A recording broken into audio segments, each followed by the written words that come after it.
முதல்ல ஸ்லோகம் சொல்லி தரணும், அப்புறம் படங்கள்லாம் காமிக்கணும். அப்புறம் முடிஞ்ச போது இதில் ஒரு பரிவாரம் பார்வைன்னா கோபாசங்கள் இருக்கும். இந்தியாவில் நாம் பார்க்க வேண்டிய நல்ல க்ஷேத்திரங்கள் தீர்த்தங்கள் எல்லாத்தையும் காமிக்கணும். அதே மாதிரி சாப்பிடும்போது அன்னபூர்ணி சதாபூர்ணி சங்கர பிராணம் அல்லவே ஞான வைராட்சி சித்தியர்த்தம் பிக்ஷாந்தீச்ச பாராட்டி நைவேத்தியம் பண்ணி சாப்பிட்ட பழக்கம்.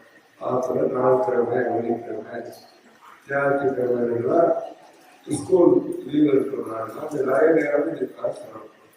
ஸ்கூலுக்காக அவசரம் போது என்ன முடியுமோ ஒரு ஸ்லோகம் அது சொல்றது.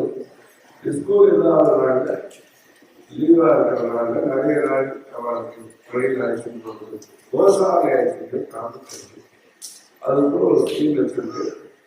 அது இங்கேருந்து ஒரு கோசாலைக்கு அந்த பக்கத்தில் ஆயிடுச்சு காமிச்சுட்டு இருக்காரு.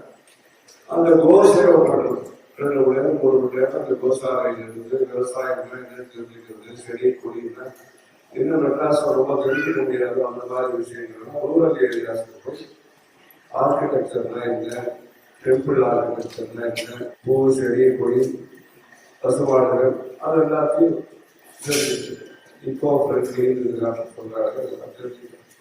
அது மாதிரி சிகிச்சை ஆட்கள் சின்ன வயசுலேயே இந்த க்ஷேத்திரங்களுக்கு போயிட்டு வர இந்த மாதிரி நல்ல பழக்கவழக்கத்துக்கு இந்த ஊர்ல சில நல்லது டெக்னாலஜி இருக்கு, புது படிப்பு இருக்கு. அதெல்லாம் சிட்டியினுடைய அட்வான்டேஜ்.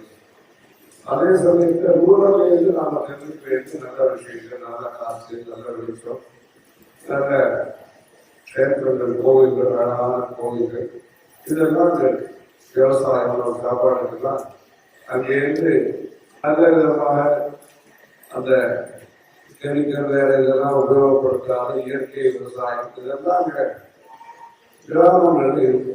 அதையும் தெரிஞ்சுட்டு சுரட்சத்துக்கு வேண்டியது அங்கே சுவித்யா இங்க இருக்கு, சுரக்ஷா செக்யூரிட்டி இதெல்லாம் சேர்த்து நல்ல விஷயங்களை போதிக்கணும். ஹர ஹர சங்கர ஜெய ஜெய சங்கர்.